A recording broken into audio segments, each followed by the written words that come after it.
Since the first Incredibles movie came out in 2004, movie fans everywhere have become obsessed with their favorite super family and love to come up with wild theories about them. Since The Incredibles 2 raised the bar even higher earlier this year, there are even more amazing ideas that might just make you rethink the entire thing.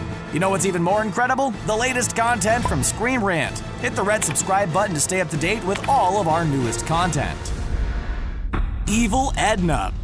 Edna, the costume designer extraordinaire, quickly became a fan favorite from the moment she appeared on screen. That being said, there seems like there might be something a little off about her, and one fan on Reddit thinks they have an explanation for her eccentricity. They believe Edna was once a supervillain herself, and have some pretty good points to back it up. She mentions at one point they shouldn't dwell on the past, which seems pretty convenient for someone who has some skeletons in her closet that she doesn't want brought up. Also, Edna has the habit of getting a little too excited at seeing the heroes in danger and getting into sticky situations, and not in a hooray, they saved the world again kind of way. And take a look around her facility, which is pretty extreme for the likes of a fashion designer. Edna's got a ton of pyrotechnics in her giant cement cavern she calls home, complete with an imposing gate and armed guards. Now, maybe she's just protective and a little paranoid, but maybe she also just vibes with that Lex Luthor aesthetic. Speaking of her guards, she doesn't seem to like them all that much, almost like they were placed there not to keep enemies out, but to keep Edna in.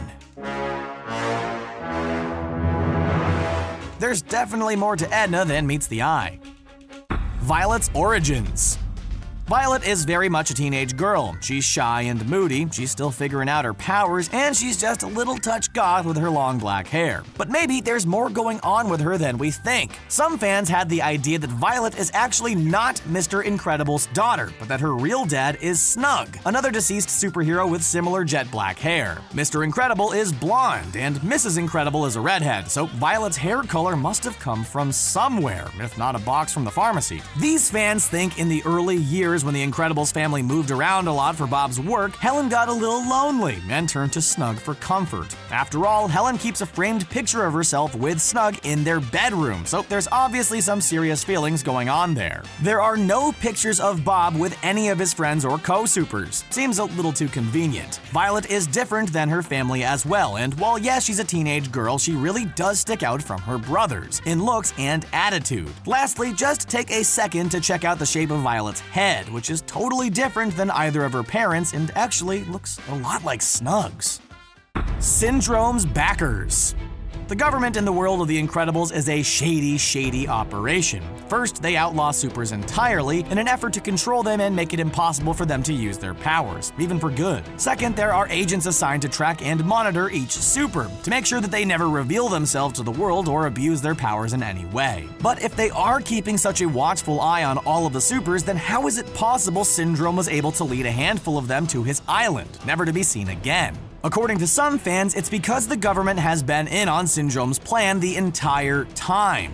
Not only that, but they'd actually been allowing him to kidnap and carry out his experiments on the supers in order to gain new technology from him. The government would save the time and money that it would take to track and protect the troublesome supers anyway. It seems all too likely that Syndrome and the government had been working together, that they leave him and his work alone in order to gain from it without turning him in. Like us leaving that big spider in the corner of the kitchen. We may not like it, but darn it if it doesn't take care of all the smaller pests, so we don't have to. Edna in on it?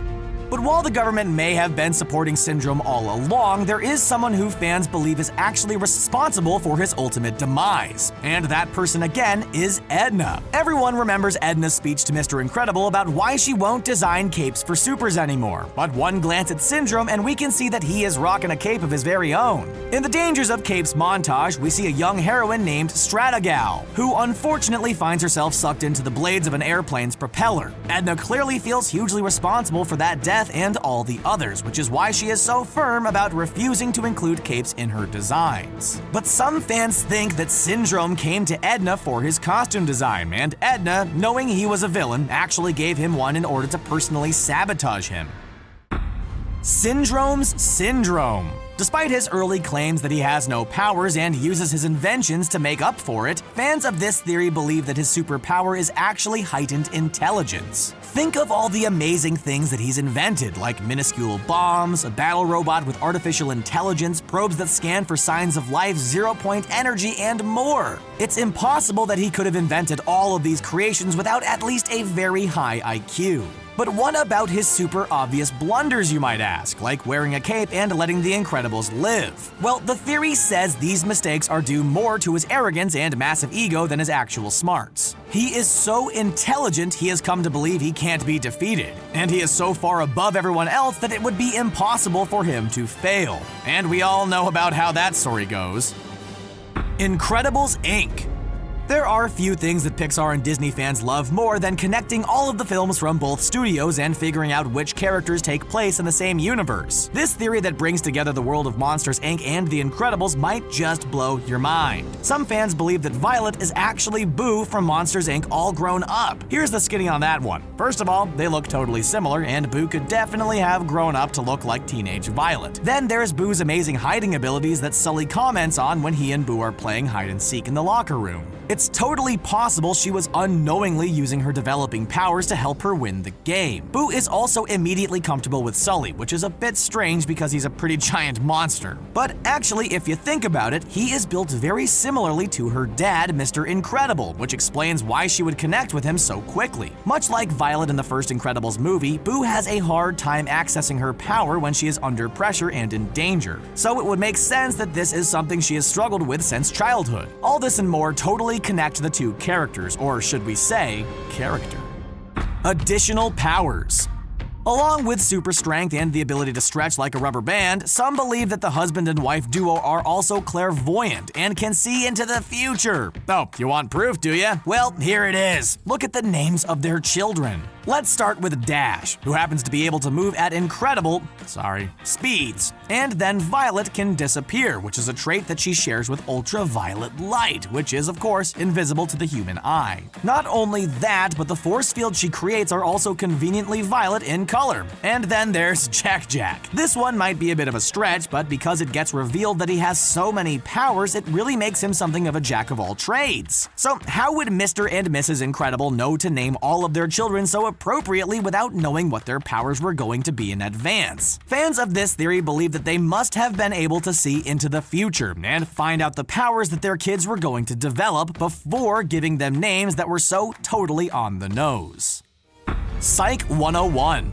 This theory is particularly interesting for anyone who has ever taken a Psychology 101 class or has seen the episode of Friends where Joey does a musical about Sigmund Freud. It claims that the three children all represent Freud's model of the human psyche: the id, the ego, and the superego. So how does this relate to the incredible children? Let's find out. First, there's Jack, or the id, which is our most primal instincts. Jack is a baby, and a powerful one at that. If you've ever met a baby, you know that they are pretty much only concerned with their immediate needs, and will do just about anything they can to have them met. Then we have Dash, or the ego, which is still very concerned with its primal needs, but knows how to use strategy to get them met. Dash is an impulsive kid, but he's also really smart and knows how to figure out different ways to get what he wants. Finally, we have Violet, or the superego, which works to control and mediate the id and the ego and the world around them, which is exactly what Violet does to protect her brothers from harm and keep everyone working together as a family. Throw out those psych textbook, kids. The Incredibles has all you need to know about Freudian psychology, except for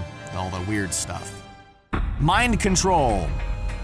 Mirage is a mysterious character, not only because of her name, but also because it's a little confusing as to why she would so willingly work for a guy like Syndrome. If you've ever wondered that yourself, this theory is about to blow your mind. Some have believed that Mirage is a government spy in disguise, which is a pretty good theory. Others think that she is an AI created by Syndrome himself, which makes sense until the part where she appears to be choking, which wouldn't really concern a robot all that much. And finally, the theory to beat all other theories is that Mirage is actually under Syndrome's control due to psychic powers that he gained from his super mother, Psychwave. While it hasn't been confirmed that she is his mother, it's an extremely popular belief among Incredibles fans, so let's just go with it. This also works to explain how Syndrome has such a big gang of hired goons who follow his every order. If he can control them with his mind, he can easily have them work for him without question and without remorse. Whose house? This new theory popped up among fans after seeing The Incredibles 2, and actually has a lot of evidence to back it up. When The Incredibles move into their giant and super modern new house, Bob mentions that it was bought by Winston and from an eccentric billionaire who liked to come and go without being seen, so the house has multiple hidden exits. That is an extremely specific piece of information there, Bob, and also sounds pretty familiar to someone else we know. It seems a little strange that the writers would have included this information unless they actually wanted fans to figure out that it once belonged to one of the only other eccentric billionaires in the world of The Incredibles. Based off of his house, Island in the first movie, we know Syndrome loves his secret exits, so it totally fits that he designed this other house. More specifically, we actually see him use the Moses-style water wall in the first movie as well with the waterfall, before it makes its appearance in the new house from Incredibles 2. Well, now we have no choice but to have an Incredibles marathon, and we couldn't be happier about it. What did you think of these theories? Do you have any other ideas about the movies that we may have missed? Let us know in the comments, and don't forget to hit subscribe and stay up to date with the latest from Screen Rant.